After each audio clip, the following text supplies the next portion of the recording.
Are you feeling on edge about the protection accorded to your stock trading activities?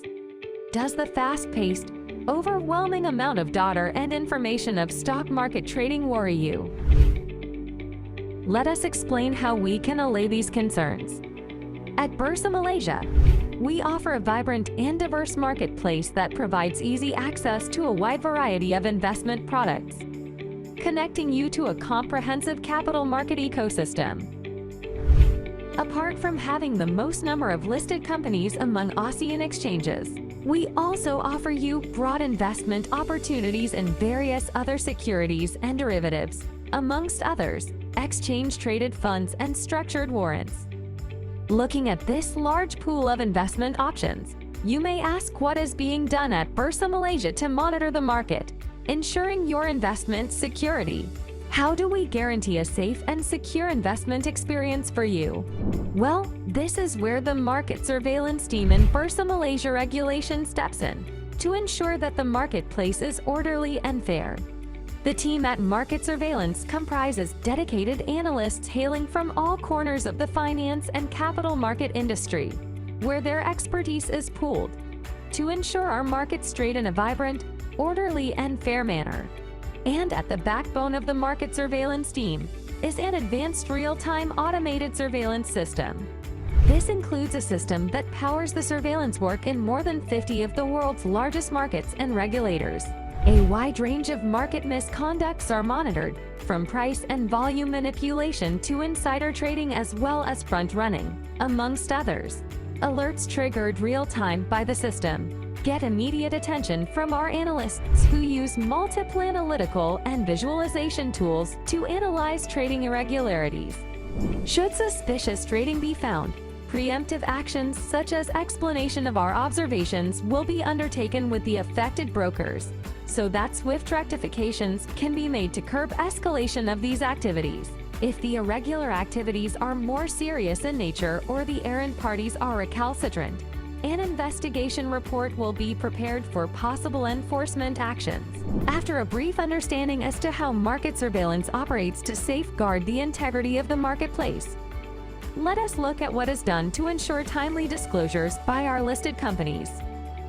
Quality and timely information that investors receive are crucial in the world of trading, and market surveillance is a big promoter of efficient price discovery.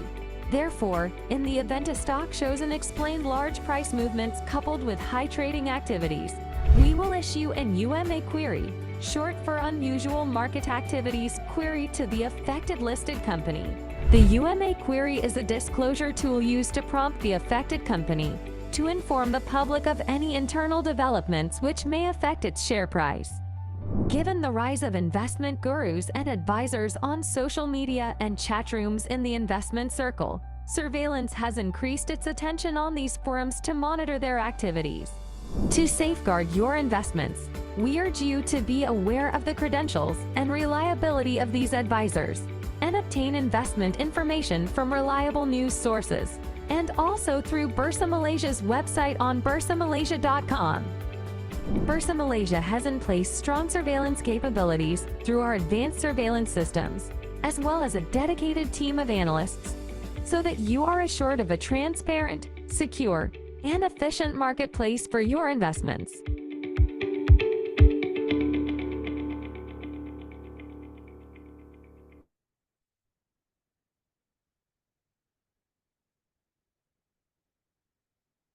Hello, everybody. Welcome to this webinar brought to you by Bursa Malaysia and managed by our company LifeChamp. Our webinar title today is Malaysia's Second Takeoff, Exploring Policy-Driven Investment Opportunities. So my name is Shen Chu. I'm the moderator for this webinar.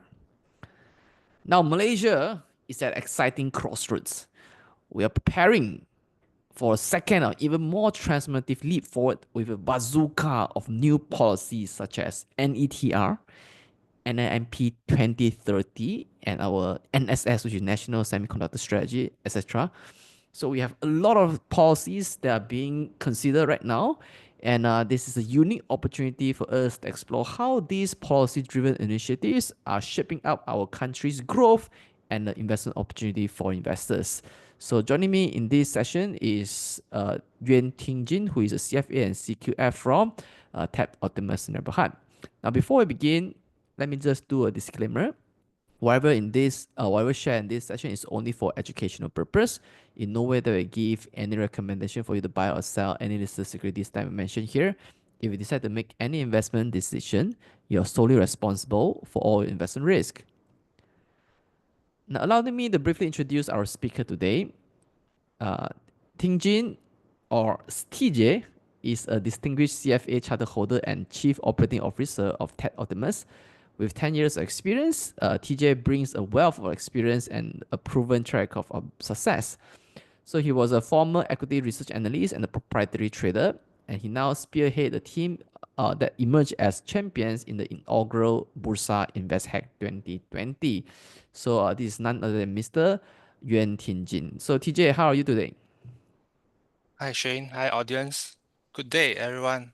So today is an exciting day. So we'll definitely learn a lot and experience a lot today. All right, I hand over the session to you, TJ. All right.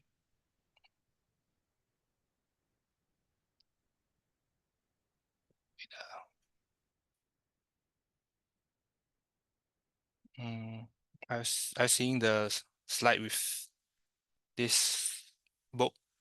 Okay. All right. So good day to everyone. My name is Tingjing, and today I'll be walking you through the second takeoff. So everyone might be curious, what does second takeoff really means? For Malaysia, we have the first takeoff. Takeoff means that an airplane is about to take off from the land and then fly high in the sky. And for Malaysia, it's definitely us as a developing country moving towards a developed country. So we had a first takeoff. The airplane is about to fly, but then it result in not so successful outcome. And then now we are attempting for the second takeoff. And this is actually from a book called Second Takeoff by YB Liu Zhentong. He's actually the brain of DAP and also Unity government now. And he thinks a lot of policies and strategies to strategize Malaysia in the route. So he is in MITI, so he is definitely in a good position to talk about investment, foreign direct investment from foreign countries, and then also how Malaysia position himself for the next few years or next decades to come. So this sharing is about this book, and I will touch a little bit about some sectors related to this book theme that is mentioned inside. So by no means is to replace this book. It's just a summary for you guys, and also to know what policies, what upcoming policies that we might be expecting in Malaysia. So this book has three segments, but then I rearranged the book segment to better fit into today's context so that everyone can think in terms of investment and less of a political reformation basis. So I handpick those that are more related to investment and trading for Malaysia. Okay. So after going through today's session, we would have all these questions answered for you. First, what happened to the first takeoff that ended nowhere? We had a first takeoff from 198 to 1997, and then we were about to fly high. By then, eventually, we didn't really stay in the sky, which means that we are back to the ground. And second, why government wants to increase minimum wage? All of you know that we are increasing our minimum. We have already increased our minimum wage from 1,500 to 1,700. But then why would the government want to include foreign labor into the calculation as well? And isn't that increasing our production costs and also a big hit to the industry or the business world? There's reason behind. You will figure out later. And third, why government wants to remove diesel and eventually petrol subsidies, despite being an unpopular move. So you guys would know that just today, this week, there's petrol subsidies news coming out saying that the T10 will pay the full amount of petrol, and then the rest, the rest apart from the T10, will still be subsidized. And there are news saying that will be using IC as a medium to pay our petrol, so that we can be validated whether we are in T10 or not T10 category. So this is definitely an unpopular move, but then eventually, why is the government still pushing this movement forward? And third and fourth, why government will not implement GST? So there are people, there are politicians or industries suggesting us to come out back to GST because we can have higher income. But then I will say that the government, especially with YB Liu Zhendong as the brain, he will definitely oppose the government to implement the GST, and you will understand it more later. And lastly, how can Malaysia escape from middle income trap? Okay, so middle income trap means that we have a very big income discrepancy. So the rich very rich, the poor is very poor, and then a lot of people are stuck at middle income, which means that our wages are very low. And how do we break through and make sure that our citizen and also Malaysian can have higher income and even higher than inflation? As you guys know that a lot of like the Milo analogy, 50 years ago, I can buy how much Milo, and then now is what price, but then my wages rarely increase, which means that my income rarely increase, barely increase. So how can we escape from that? You will find this as well in the following session. So the first economic takeoff, let's bring us back into history where we had the first economic takeoff, so that you have a more clear understand what happened during this time. So from 1978 to 1987, this is the Malaysia average annual GDP growth by period. GDP actually measured the country economic health. If the GDP growth rate is high, means that during that time, Malaysia is doing very, very good. So of course, there's a lot of measurement, but GDP is the most generally accepted across all countries. So from 1978 to 1987, our GDP of 5.6. And during the first takeoff, 1988 to 1997, during this time period, our GDP growth rate was 9.3% average. Every year, 9.3, 9.3, cumulatively rolling like a snowball, bigger and bigger. And during 1998 to 2007, it's 4.3, then 4.8, and the recent one, 2018 to 2023, was 3.3. So this is a source by World Bank. And so let's bring us back to 1998 to 1997, which is 9.3% of growth rate.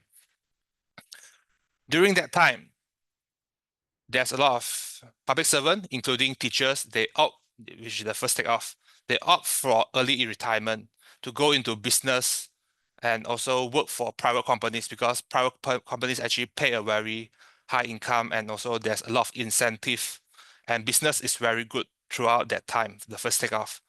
And there's even relatives who work illegally in foreign countries like Japan. They come back from Japan and then come back to Malaysia to work. From Japan, from Taiwan, when they went there in 1970s, 1980s. But then eventually during this period, they actually come back, return home, and find a decent job with a very decent pay in especially Kuala Lumpur. And at that time, even for investment, as an investor, we are seeing the market, Bursa Malaysia KLCI index, rolling up sky high. And during that time, I just heard from my parents, because I was just a child during that time.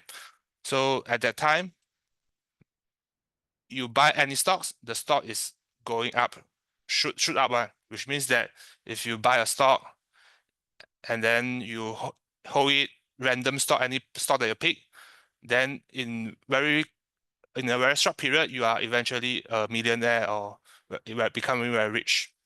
And during that time, there's all those IPO, when you are luckily picked for the IPO, then you will be earning a lot as well. You will have double, triple And during that time, remiser or dealer, they who are because at that time the brokerage fees is 1%, which is a lot lower now lah. So at that time, remiser and dealer, they earn a lot, and eventually a lot of them retire very rich if they didn't continue to cross the 1997 because if they actually continue to risk their capital, then after 1997, then there's a big crash. So during that time, everyone was very prosperous, everyone was very rich, and also everyone was thinking that Malaysia is definitely going towards developed countries, from a developed countries to a developed countries. So bringing back longer in time in history, during 1969, Malaysia economy was mostly a commodity base. So because that time we were just handover from British, and a lot of us are still focusing on plantation, for example, rubber plantation and palm oil plantation. So all these fortunes are very much tied to Britain because our economy are much not so independent yet. And then in 1985, something happened. There's a tariff war between US and also Japan. At that time, Japan is rising, and eventually people are saying that Japan will overtake US as the world economic power. But then US definitely want to knock down Japan. So what did US do?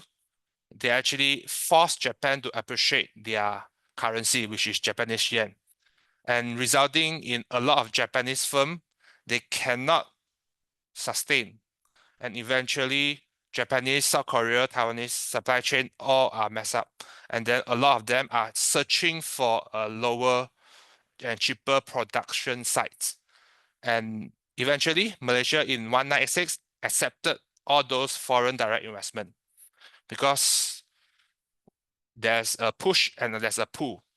Push from Japanese, a lot of companies are coming out, and Malaysia accepted all this FDI, which is foreign direct investment, because in Malaysia or in Southeast Asia, we have a lot of cheaper production base, and all these Japanese, South Korea, and Taiwanese countries firm, they actually invested in Malaysia.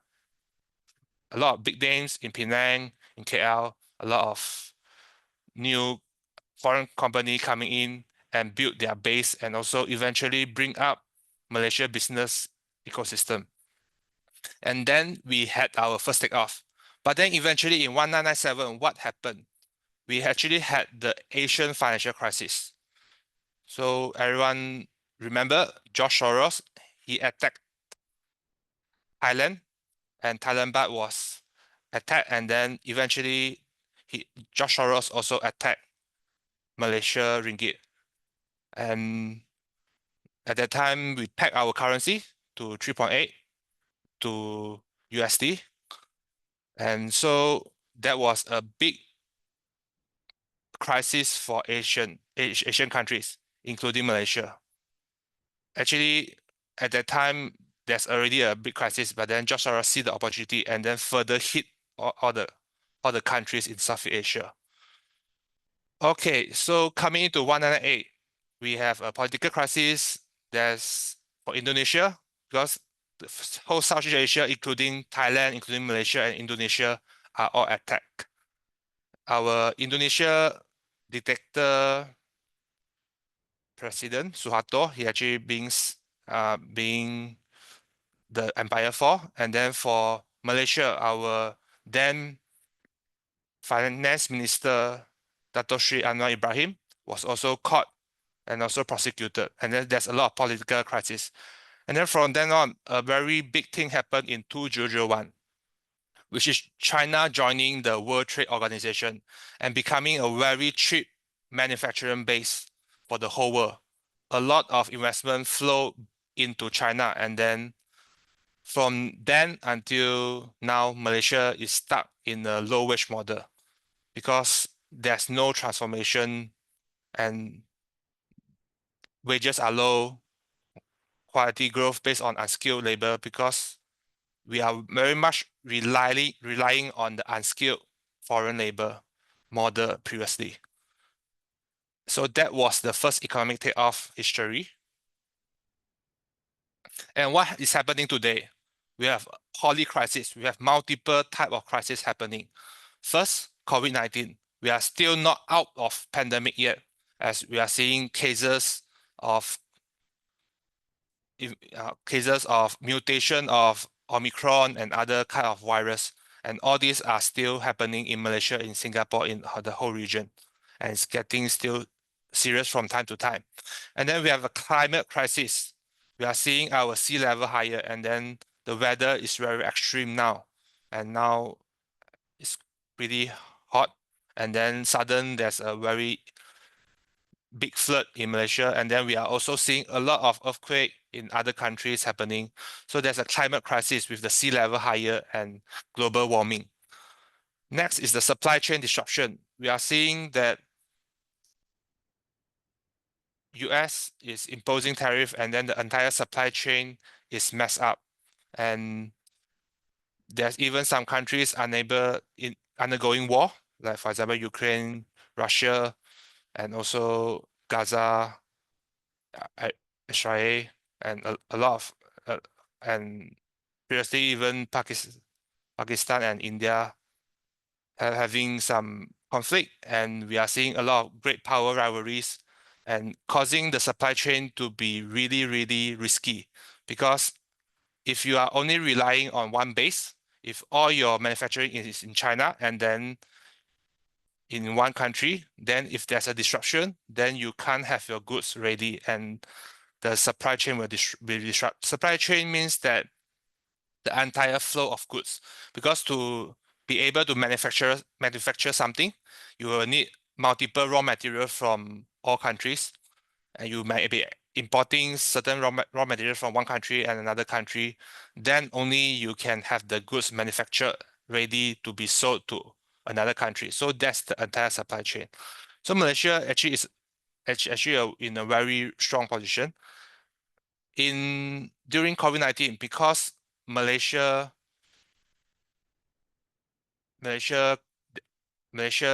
is in pandemic and also in MCO, which is movement control operation. We are shutting off our factory, and because Malaysia shut off factory, General Motors in US cannot actually proceed with their production, because there's parts that are coming from Malaysia that can no longer be exported to US. So that's why the entire supply chain is linked to each other. One country downfall may lead to another country downfall. We are in a very strong domino effect nowadays.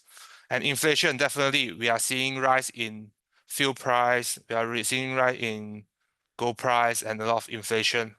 We are seeing rise in our food. So all these are a crisis as well.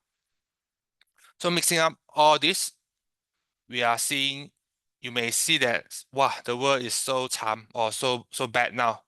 But there's actually an opportunity in disguise lah. We have a chance to rise in our economic order if we position our Malaysia well in this context. So the basis of second economic takeoff is a one-in-a-generation global shift. If we really can't take off, then probably is another 60 to 100 years for another attempt to take off, because currently in the world, we are in a very crucial moment now. And the second takeoff can happen on the basis that we are changing from just in time to just in case. Just in time means that everyone is focusing, I can't see, okay. Just in time means that everyone is focusing on the lowest price, and they want to get the maximum value with the lowest price. So everyone is having their factory at that time, putting them all the eggs in the same basket. For example, in China, because it's the manufacturing hub, they want the lowest price, and then with the goods produced can be exported to other countries to sell for the higher profit. But now we are moving to a just in case. Just in case means that the world tries to de-risk. They don't want to put all the egg in the same basket, because there's a lot of risk. the poly crisis risk that I mentioned earlier. The COVID-19, their supply chain all disrupted, and there's war. If your country is in war, then you don't have a backup country to produce your good, then it will be a turmoil for your company. So that's why company now they are investing in a lot of region. So they want to separate their eggs in several baskets. For example, foreign direct investment into Malaysia, so that Malaysia can actually have a lot of investment. So companies are keeping Chinese operations out, and also they are going to home shoring, near shoring, friend-shoring, and South Asia. So South Asia, previously before the tariff, we are seeing a lot of investment coming in from China, from Japan, from Europe countries coming into Malaysia. And yeah, so that's the basis of second economic takeoff, just in case. So what we will see if the second takeoff really happens, we'll move out from the low wages. People are no longer low income. And then our citizen, our Malaysian, will become a high income nations. We will become rich and will become a developed countries to be, even though it's not a few years thing, we don't actually keep our hope too high. But then if we position ourselves well in this dynamic economy, because there's a lot of crisis happening, we play our cards right and position Malaysia strategically, we can move towards second takeoff. And there's a lot of policy, including new industrial master plan 2030, placing ourselves with a high value jobs, building strong linkage to the domestic industry. So all the policy, including ESG team, including producing high technology, complex products, all this is what we should position ourselves. And we should not compete with Vietnam, Indonesia, Thailand, or the Philippines. If we compete with them, then we will forever in the median income trap, because these countries have more than 100 million population and they are young. They have a big market to sustain their existing operation or business. But then Malaysia is different. Malaysia population is definitely lower than these countries. We are on the mark 30 million, 30 plus million. And to compare with them, to compete with a low cost is definitely not the way to go. We should compete in high technology and not low cost. So this is the advice from the book. Malaysia needs to be strategic and position itself in 3 middles. So today's has a big topic about these 3 middles. First middle is middle in the global supply chain. We need to be accept a lot of foreign direct investment and then be at the center of global supply chain, even in Southeast Asia. Second is middle power and middle ground in geopolitical terms. We cannot take sides. We cannot side US. We cannot side China. We need to be in the middle, because if we side, then we are losing the other half. So that's why we need to pick as a middle power. And third is an aspiring middle class society. We are eventually building a high income nation. To be a high income nation, your middle class, your middle income society need to be high. The base need to be big. And we cannot have a very large discrepancy. Rich are very rich, poor is very poor. We need to have a strong base of middle class society. So this is the 3 middle, and this is the juice of today's topic. Okay, so now let's move on to the second pointer, second takeoff, Malaysia as the middle. So first, indispensable middle position. So we all know that Singapore is doing very well. Singapore has their own goods and bads as well, but Singapore is, in terms of economy, in terms of technology, is a lot higher than Malaysia. However, Malaysia has an economy that not as sophisticated. It means that Singapore is more sophisticated technology-wise. They are doing a lot high-tech business and also high-tech job. But then to compare Singapore and Malaysia, we are actually very near to Singapore. It's just a bridge away. And for Malaysia, our costs are much lower. We are seeing Johor accepting a lot of investment and Johor forming in Johor, so that not just Singaporean companies are coming into Johor, but then other countries. For example, the first one was, I remember, it's China company. They come into Johor to set up their base in the industrial park. So all this because Malaysia can be positioned as the middle position among Southeast Asia, and you can have your headquarter in Singapore, and then you can have your manufacturing base in Johor. This is just like the Shenzhen and Hong Kong model lah. Previously, I also got talk about what is happening, why are we following Hong Kong and Shenzhen model, because Hong Kong is, at that time, was very, very sophisticated, and Shenzhen is just a fisherman village. So we follow the model and want to build up Johor as another economic engine for Malaysia. And logistic strength, we are similar. We are our port, seaport, our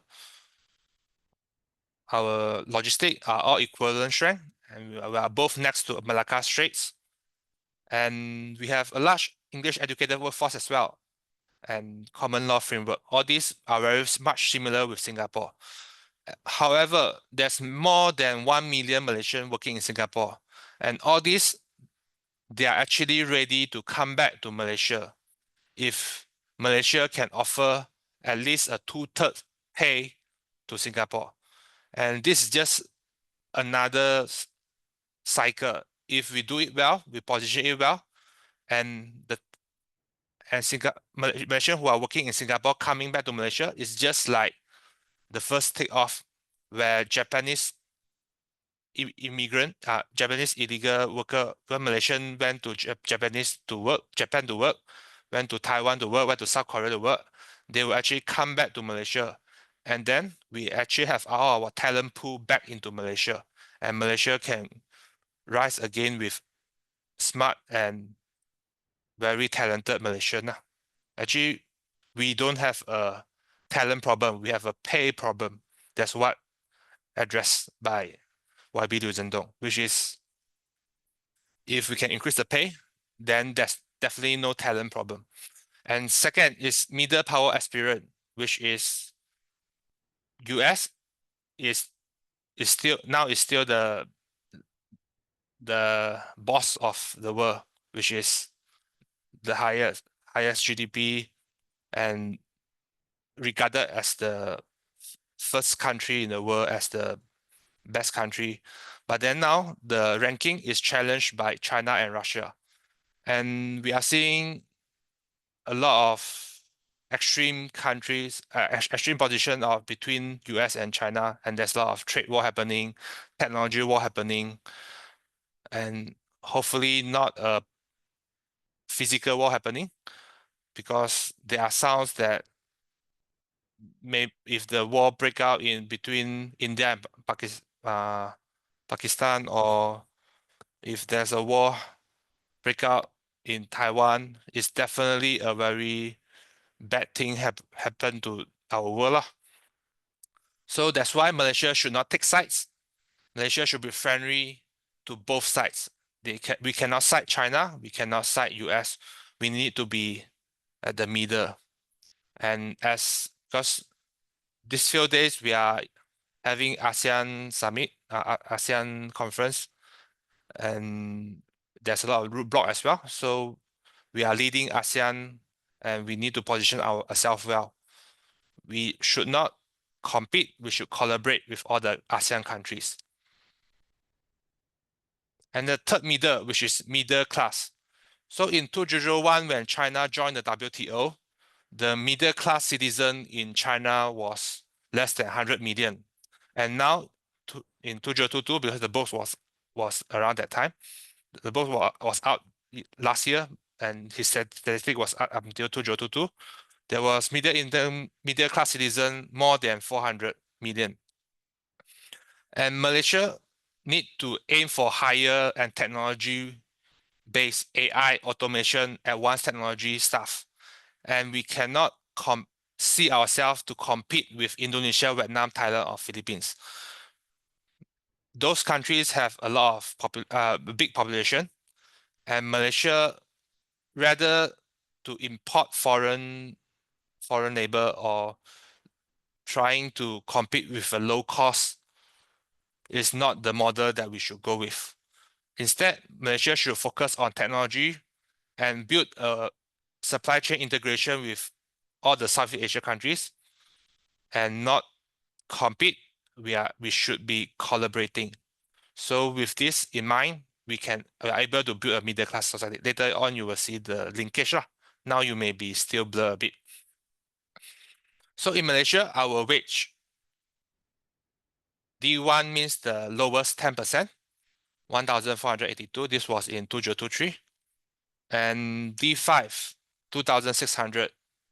D7 is 4,000 wage, which means that 70% of Malaysian in 2023 has wage lower than 4,000, while the top 30% is more than 4,000. So what does the 4,000 really means?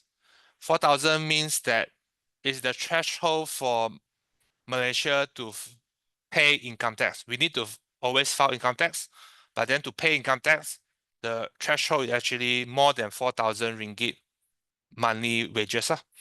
So you can see that Malaysia has 70% of our population not paying our tax. Only 30% of the population is paying tax. So it's definitely a middle income trap because we are stuck in low wage for so many years. So that's actually the crucial problem that's happening in Malaysia. If people are earning very low wages and people are not paying tax, the tax base is very low, then the country has no money to further invest or further incentivize which industry. So it's a cycle. If we are able to increase our wage, we are increase our salary, with a higher salary, people are paying more taxes, then the country has more money, then it's a good cycle. Now this one is a bad cycle. We need to move towards a good cycle, or you call it a virtuous cycle. Okay, so low pay in the glance. So we are seeing low medium wage. We are low medium based on this diagram, low medium wage, and underpaid, underemployed, well-educated workers. Many people come out from university. We have a lot of graduate, but then they are not getting the pay that they want, and they are capable. Everyone of us are capable, but then we are stuck at the medium income wage. We need to go up from it. Otherwise, the job market will be stagnant as well. So that's why underpaid and underemployed is happening with the low pay is happening. And large contingent of gig workers, we are seeing a lot of Grab drivers, we are seeing a lot of Lala Move. And definitely, this is definitely a very big crisis. If we are stuck at these gig workers, what is happening to gig workers? They are able to earn 4,000, 5,000 per month, but then they are working very, very hard. They are maybe driving 10 to 18 hours per day, which is a longer hours than office work, just to earn a living with 4,000, 5,000 higher income. But then, as you guys know, Tesla has come out with their autonomous car. So what will happen if even the driver has no work? It's definitely a very big crisis as well. So we need to move up from the low pay model. And also rise of economic insecurity. Like for example, Grab drivers, food delivery drivers, they are working a very long time, 14 hours per day. So this is the individual employed in the formal sector by wage bracket. From here, you can see that below percentage of total worker in each category, less than 2,000. So you can see the top is very small, the bottom is very big. which means that most people are stuck in a low income level. While because this is more than 15,000, for sure is the highest, for sure is bigger at the base. Okay, so each 10,000, you can see that from bottom, each 10,000 above, this is 2,000, then at 1,000, at 1,000, then from here at 1,000 is like a pyramid. The bottom is very big, the top is very small. So to sustain the low wage model, we are actually importing a lot of huge number of unskilled workers. For example, from Bangladesh, from Indonesia, while our low-end workers from Malaysia can only move to Singapore to work. We don't have a decent job. We don't have a good paid job in Malaysia. So low labor productivity, because we are relying a lot on foreign worker. There's a brain drain. All our talent are moving outside, and there's an inadequate social protection and income inequality, and also job dissatisfaction. So all these are actually happening. So we need to move from a pyramid shape to a diamond shape. So pyramid shape means that the lowest is around the biggest base, less than 4,000. Because 4,000 is the threshold for us to pay income tax. So if less than 4,000, now is still the big base. And then the middle income, which is 4,000 to 10,000, is the middle part. And then more than 10,000 per month is only 9.1%. So this is the current model. And we need to move towards the right-hand side, which is the diamond model, diamond shape model. Diamond shape model means that around 60% of the middle income. Then with this model, with less low income and also less high income, so the biggest base is actually the middle. With this happening, why is it so beneficial to Malaysia? First, middle income, we are with 4,000 to 10,000 salary range, or with an income range, then you can see people paying more, paying tax. And then with this range, it's actually 2/3 of Singapore pay, because a lot of Malaysians that work in Singapore, they are in low-end industry. For example, labor job, for example, construction worker and all those. So they may be only earning like 6,000, 8,000 ringgit lah, equivalent in ringgit amount. So if they can earn the 2/3 in Malaysia, then they are very happy to come back, because Singapore definitely the living cost is also very high, and they save up a lot of their money just to afford better life, better future. Okay, so with a bigger base in the middle, that's our goal, that's our objective. That's the middle income model that we really want. So how to turn from pyramid to the diamond model? There's only these solutions addressed in the book. First, automation, AI, automation, innovation, technology, and everything to go digitalization. So whatever you need a lot of foreign labor worker, we should not have that model. We should have a model that one skilled local worker can replace 5 unskilled foreign labor. So the skilled worker are able to operate machines, are able to monitor automation, monitor AI to further increase our country productivity. Reindustrialization facilitates supply chain organization and to upgrade our economy in a big way. And also green transition, which is the ESG model. That's the direction that we need to move, especially the first one. So let's dive into the first one. Why is it so important? From here, you can see that we have underpaid, underemployed, and well-educated workers, adults that complete SPM now it's upper secondary education is 63%, and with a university degree or diploma is 25%. So from here you can see that we have a lot of graduates. It's not that our graduates quality is not good, and this is the popular belief. People say that graduates quality not good, or they demand too high a salary, so that's why they don't have job. But the real issue is our economy doesn't create enough jobs. We need to have more business. We need to have a better business environment with a stronger supply chain to have more business happening in Malaysia. Then we can only afford more to have more jobs and then to employ with a higher salary. So this is the real issue that's happening in Malaysia. So why are we stuck in the low pay model for 25 years since the first takeoff? Because government liberalized the process of hiring foreign workers. We are taking up too much. This is just the legal foreign worker. How about the illegal foreign labor, unregistered foreign worker that's coming in from Indonesia, Bangladesh, and Nepal?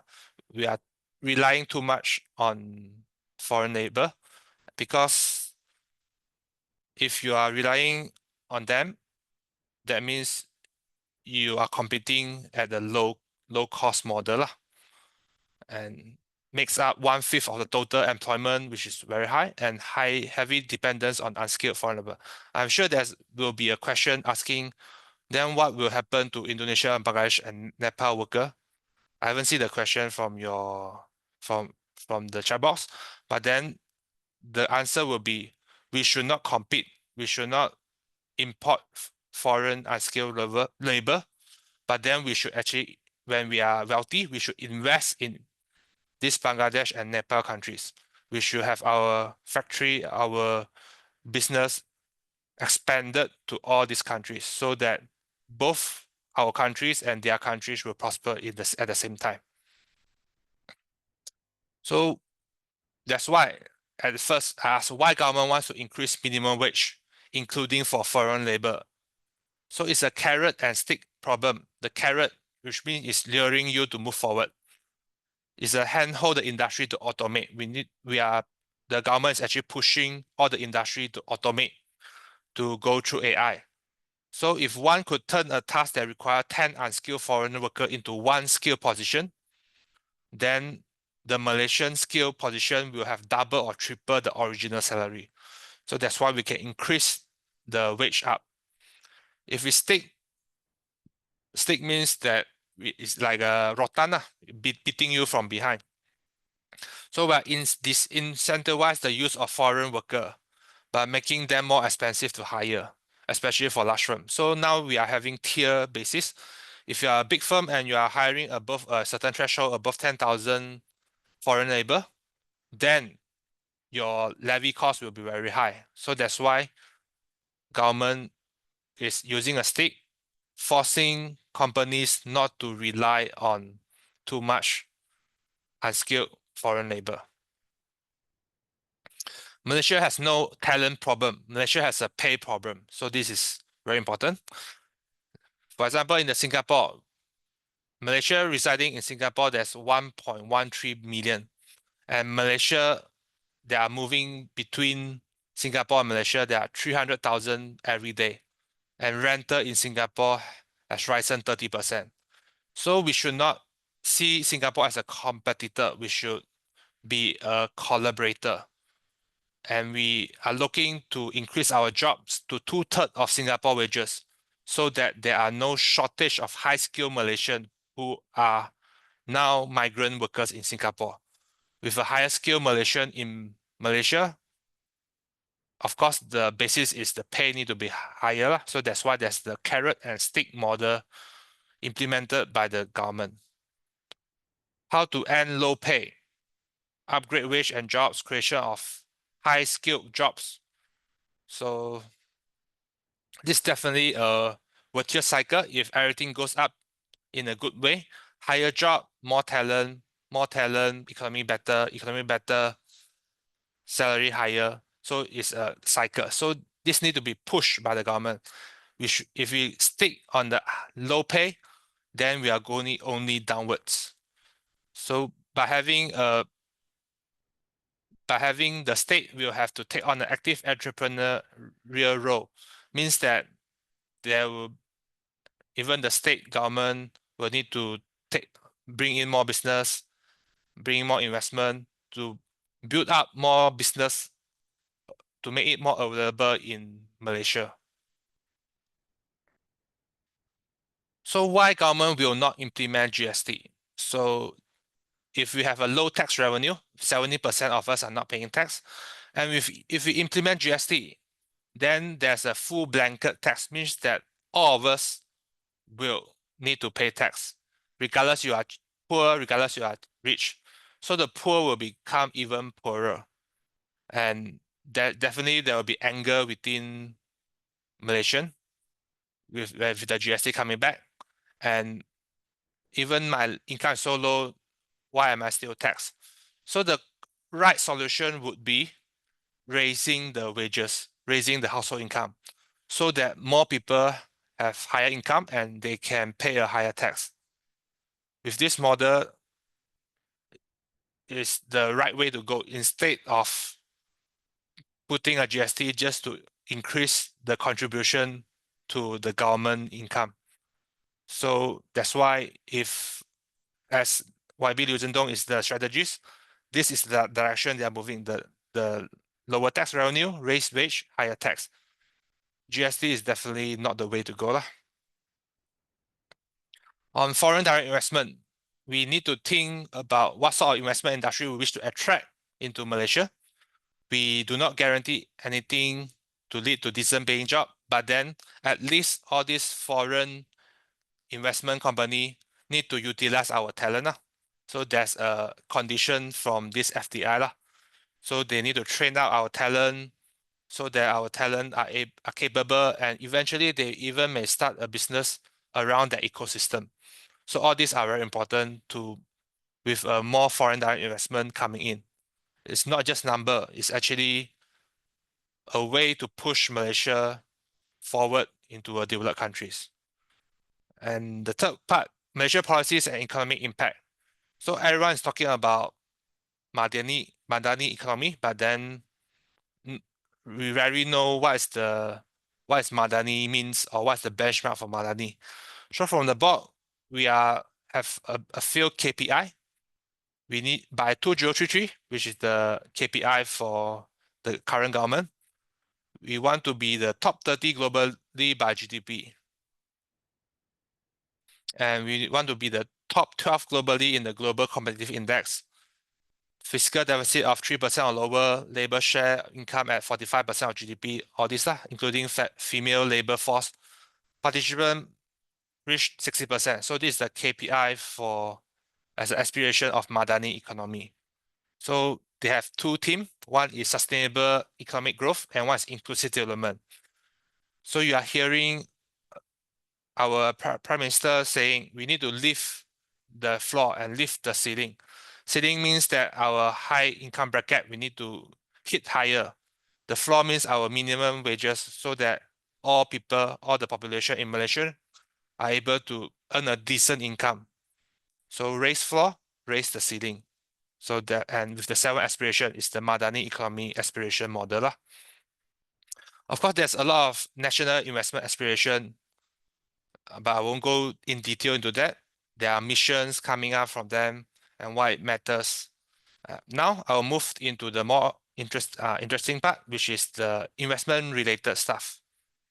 Key industry and team beneficiaries mentioned in the book and the focus of Malaysia economic policies. First one is definitely Malaysia semiconductor industry. From here, this is actually from the edge. So you can see that the high value chain, we come from integrated circuit design. A lot of companies, the US big names, Apple, Samsung, all these are in this category, integrated circuit design. And then after they design it, they will need to do wafer fabrication, or you can call it manufacture the semiconductor or the chips. After you manufacture the chips, you need to packaging and testing to make sure the chips is not spoiled, can resist heat, can resist big pressure. All this from the packaging and testing. And then with packaging and testing, there's a lot of machine needed. So this is the ATE, automated testing equipment needed for packaging and testing. And lastly is the EMS, which is we are putting chips together with wood, metal to form some stuff to form your iPhone. So this is the entire value chain of semiconductor industry. But now Malaysia has a problem. We are very much in packaging testing, ATE and equipment, like Stocks, Inari, all those G-Tronic or all the familiar technology companies that you can name are mostly in this two category. And Malaysia aspiration, and that's what we are pushing, is more companies in the front, because mostly company that have very huge profit margin are either in the front or in the end. In the end means you are selling your iPhone. So because Apple doesn't manufacture the iPhone, they outsource it, but then the design phase and also the sales and marketing phase is by Apple themselves. So that's why they are earning the most juicy part and leaving out the lower profit margin part.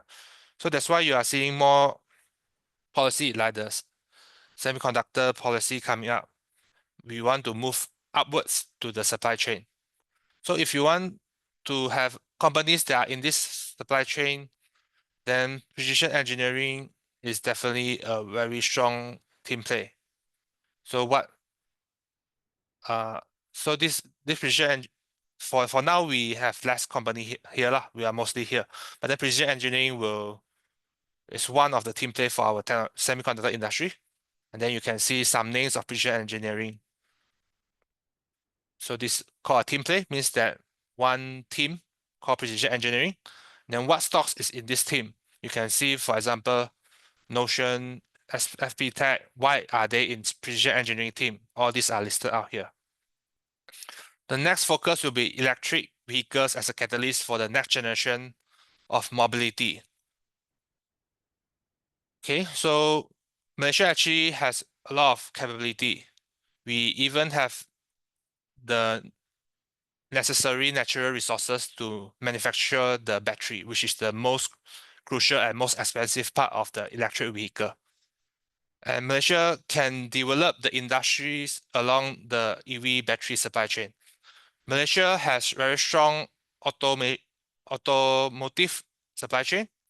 We also have very strong semiconductor supply chain. We are manufacturing chips for automobile, for Tesla in US, for General Motor in US. But then previously there's a big problem. These two industries doesn't talk to each other. Means that car manufacturing their car themselves, semiconductor chips for car doesn't talk to each other. So that's why there's a lot of integration and talks. Government want to push them towards a collaboration direction. And eventually, electric vehicle prices are now coming down and adding a lot more competition to the global electric vehicle market. That's why Malaysia have the capability. So that's why we definitely are not reducing our petrol and diesel subsidies. We are removing the subsidies for diesel, and eventually they will remove diesel and also the RON 95, RON 97 of the petrol, because they want to push us to buy more EV lah, because EV has an entire ecosystem, and then with EV definitely is going green. There's a better environment friendly model, and at the same time, the most important thing is we don't, because a lot of our petrol or our diesel are illegally smuggled to Thailand. And even I go to Singapore driver say, every 2 days I drive to Johor to pump RON 97 because foreigner cannot pump 95 in Malaysia. But what happened to the illegal pumping of smuggling of raw 95? That's happening in Thailand border, that's happening in Johor, Singapore border. So we can only stop this from happening if we remove the subsidies and only authorized Malaysian can pump the petrol and diesel. They can only enjoy subsidies because every year Malaysia is spending around 30% on the subsidies on this petrol, and we need to cut it off, replace it with green subsidies. And also, steel industry is also a very strong industry in Malaysia because EV for sure is integrated with steel industry. And NIMP 2030, that's four out of the four mission, steel is also definitely one of it. We are moving towards net zero emission. That's why local steel industry is also still an important industry in Malaysia. And what are the steel companies in Malaysia? For example, this we have listed out for you lah, so you can look through. And next is green transition. We have the net energy transition roadmap. In this regard is the NIMP 2030. So we are pushing towards ESG. Companies in investing in ESG companies definitely will benefit in terms of better profit and also better environment consequences.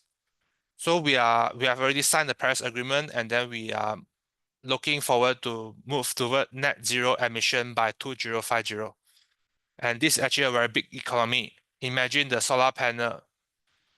There's even companies that just opened in 2022 and they are doing very big, 10 of million, some even get listed.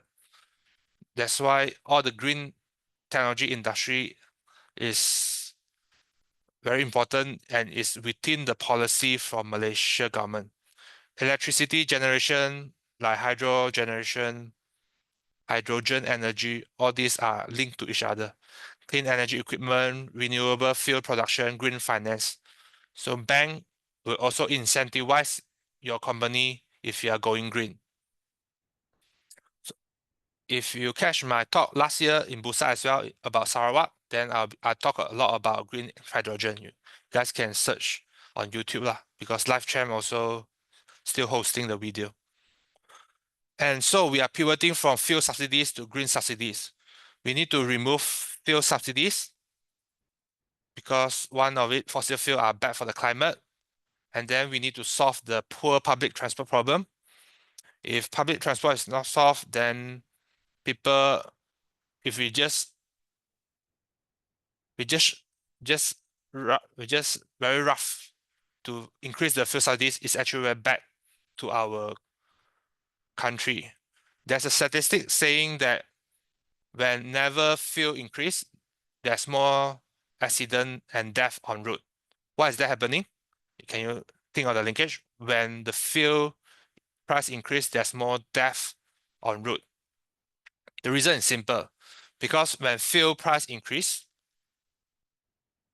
people cannot afford car, so they downgrade themselves to ride motorcycle. And with more motorcycle on the road, accident rate will rise lah. So that's why there's more accident. So it's we can't just remove the fuel subsidies. We need to go by stages and even have some plan for it. And also our generous fuel subsidies actually cost 40% of our total fuel subsidy bill, which is a lot on our budget.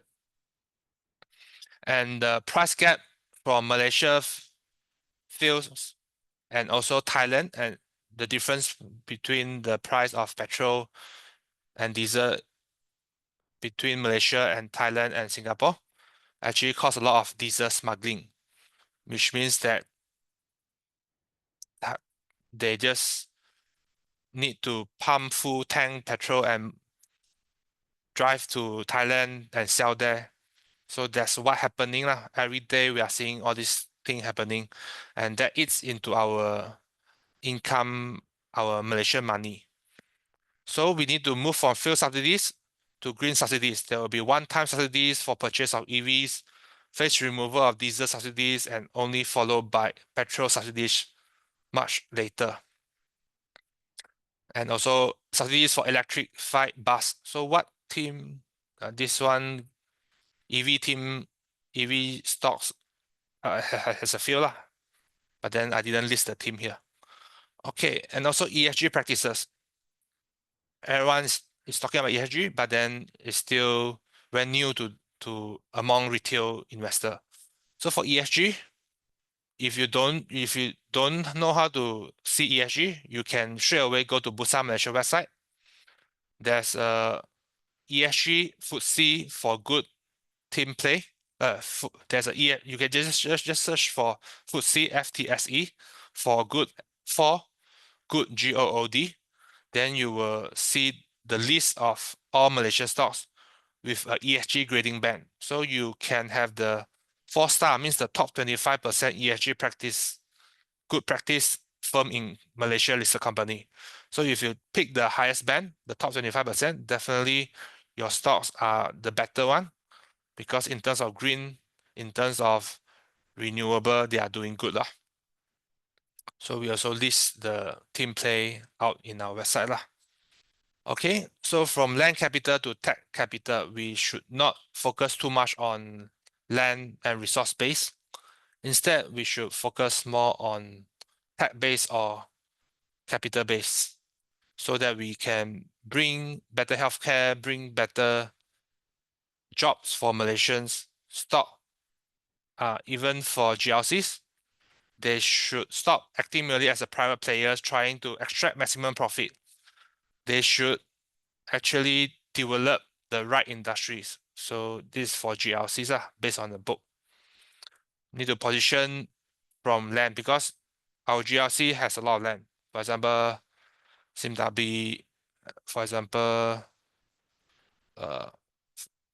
Felda, all those are very land-based. But then we should move towards tech-based capital, which is improving the technology, improving the productivity to move forward.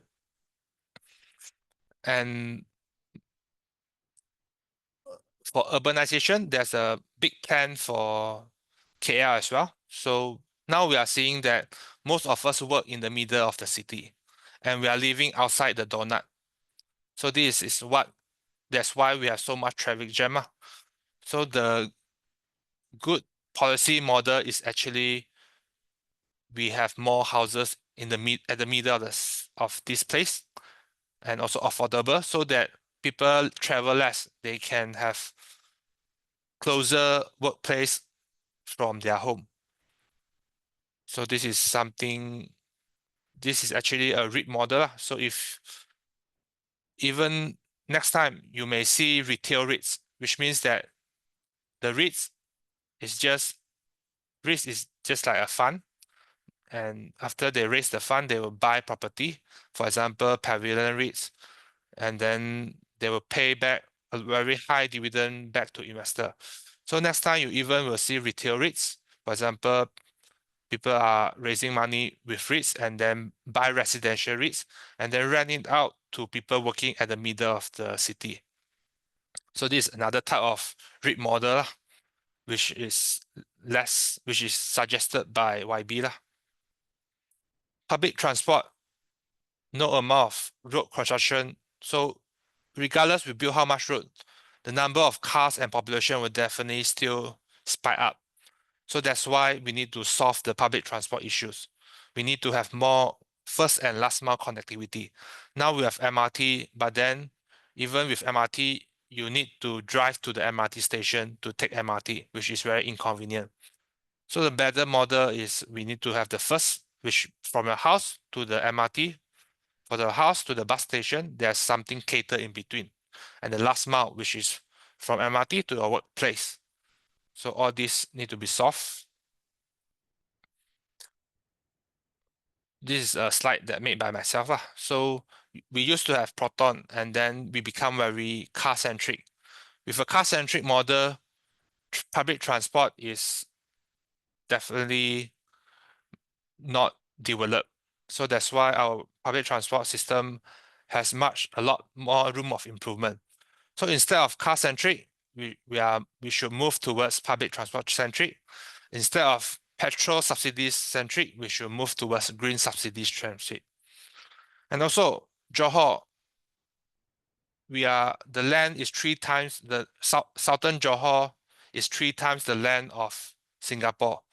If you see the classification, you can really tell that it's not just merely the development focus, but then Singapore companies or even other country company can have their headquarters in Singapore and their manufacturing base in southern Johor.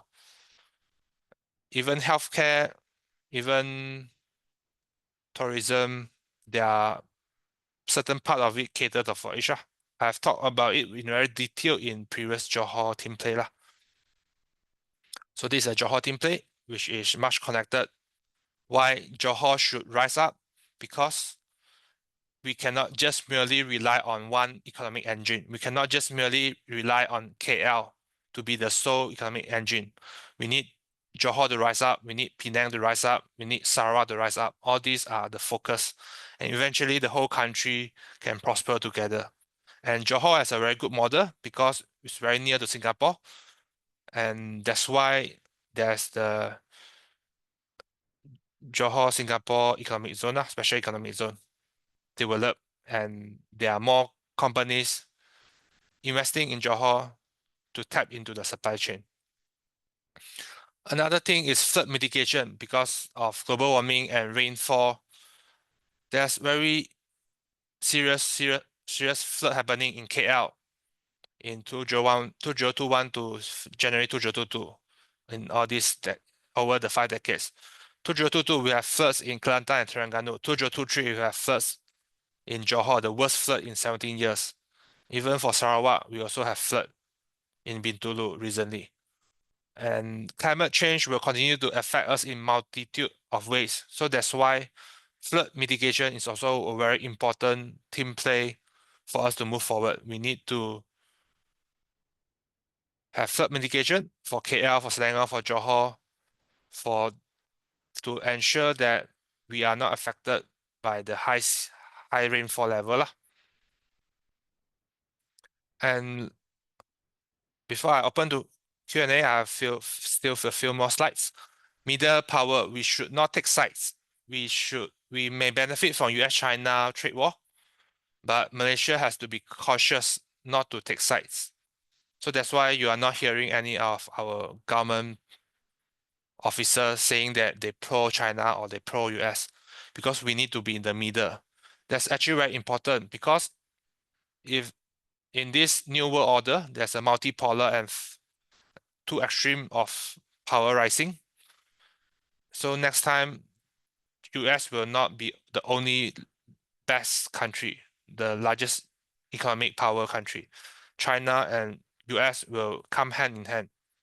And if a war breaks out in East Asia or South China Sea, then it will be a very bad disaster for Malaysia because Malaysia is just next to South China Sea. So that's why we cannot endorse US nor China.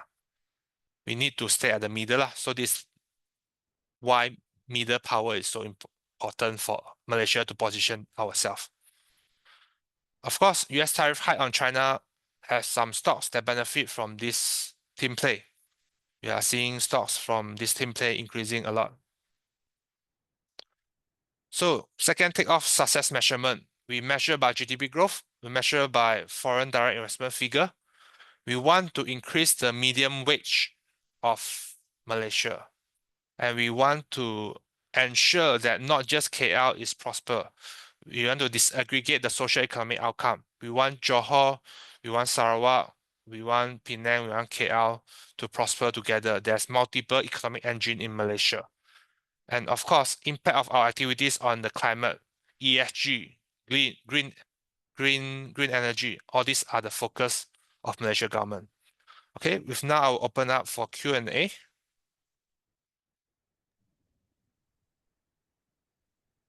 Thanks, Charlie, for doing this very comprehensive session with us, sharing snippets of YB Liu's ideas on the Malaysia second takeoff. So if you have any question to ask our speaker today, please write your question in the Q&A box, yeah? Not the chat box, all right? Q&A box.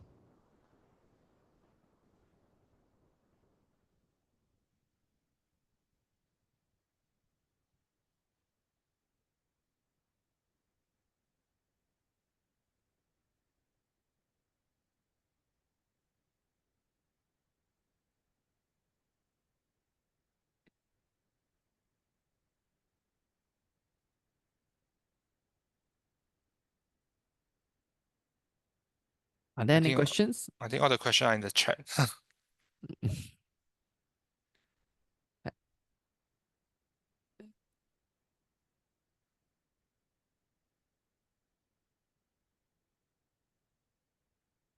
All right.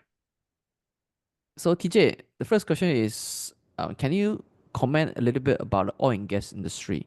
Are there any positive news coming out from this second takeoff? Okay, as per the book, there's not much focus on oil and gas as per the second takeoff book. But then from my perspective, definitely if you want to research on oil and gas industry, Petronas CapEx, Petronas capital expenditure is definitely a very important research tool for you, because whatever Petronas put their money in, then that part of the oil and gas industry will prosper lah.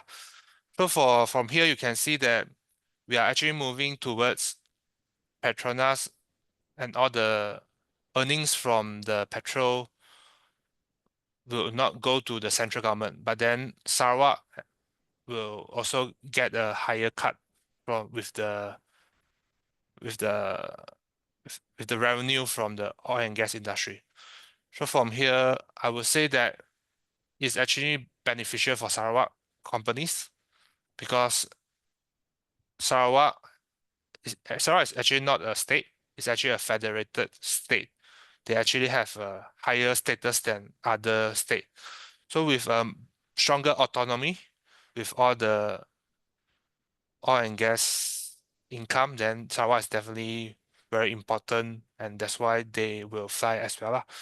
As per oil and gas, I I'm not a I'm not too I'm not so savvy in oil and gas industry, but then if you want to research on this industry, then definitely the Petronas capital expenditure is a very important document to be read every year lah. Oil and gas will definitely stay for the coming years, but then it will still be a revenue source for Malaysian, because it's still a very important revenue source. Just that oil and gas industry per se will be good. Will not be the best one. Will not be the best industry, but then it will still be there for the years to come. All right, thanks, TJ. So the carbon capture is one of the focus areas for oil and gas capital expenditure. So will this be popular? Yeah, we call it CCUS, carbon capture, utilization, and storage. Because from oil and gas or from any factory, you are emitting carbon. We don't want it to be emitted to the ozone layer, because it will cause even higher global warming. So that's why CCUS is an industry that you pointed out very clearly, which is within the green energy direction. So this was mentioned in the book as well. So CCUS, you need to have the technology to capture the carbon to avoid it from being released to the ozone. And then you even utilize the carbon that emit from the carbon dioxide. And then you even store the bad component. So this entire industry is particularly very important in Sarawak, in Peninsula. So definitely you are pointing out a very strong industry to focus on, CCUS. Right. Thanks, TJ. Now, the next question is by Suhaidi. So, if the Taiwan and China issue escalated, so the tension flare up, so what would be the immediate impact on Malaysia? Okay, so if Taiwan and China issue escalated because US will never we also won't see any war zone in US. So for sure, US will back Taiwan by providing military weapon or all those. So if it's that region, then I would say for Malaysia, we still need to stay neutral lah. We need to stay in the middle power place.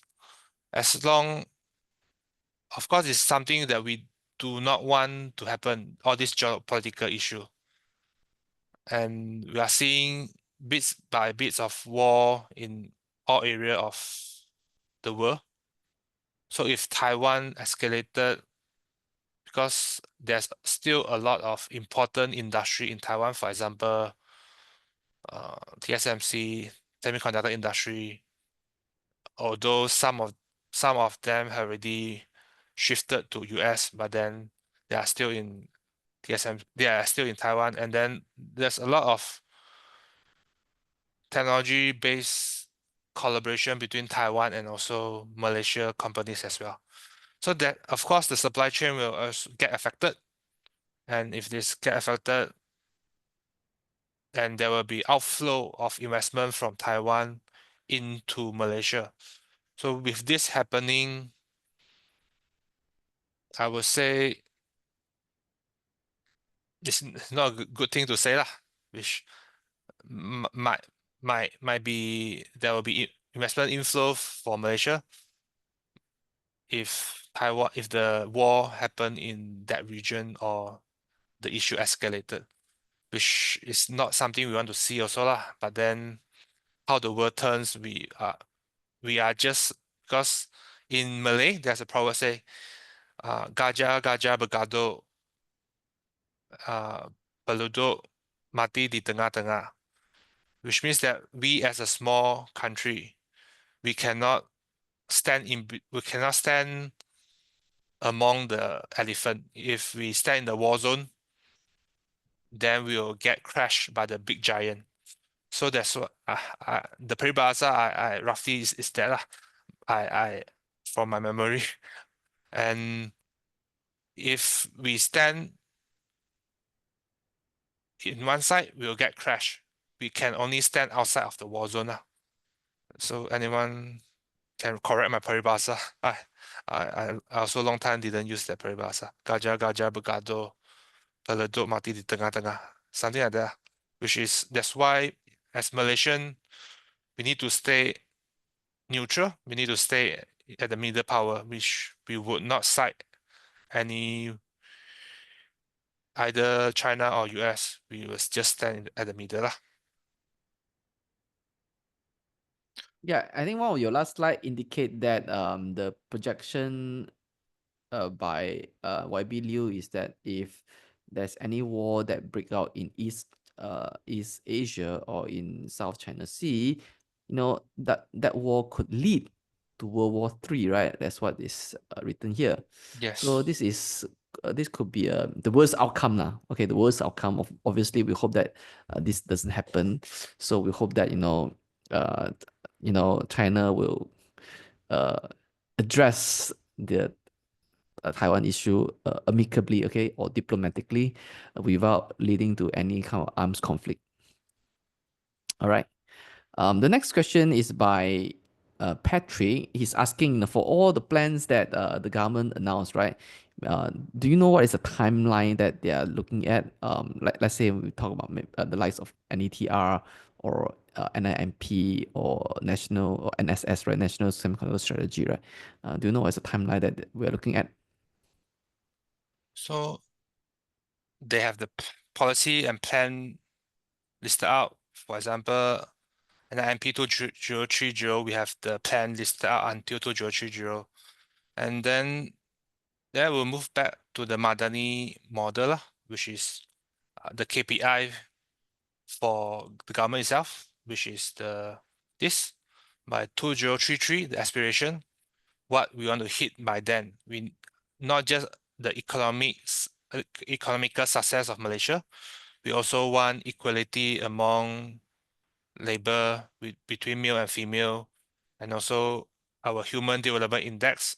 We want to rank higher in terms of ESG, in terms of social wise, and also corruption. We want to be ranked best 25, which means that we want to have less rashwa or less corruption.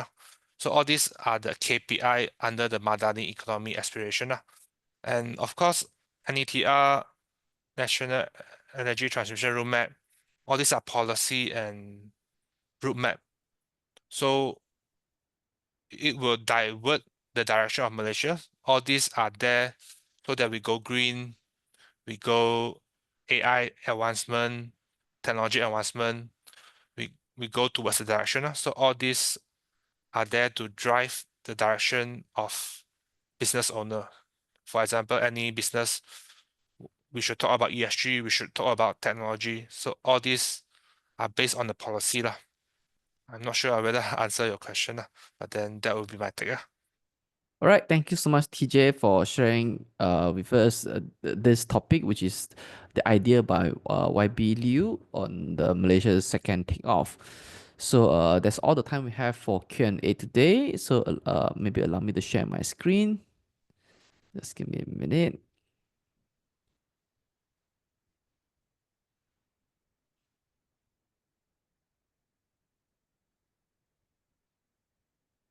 All right, so thank you so much, TJ, for sharing with us this idea. So, ladies and gentlemen, you just listen to the Chief Operating Officer of TED, Optimus Sindrabahan.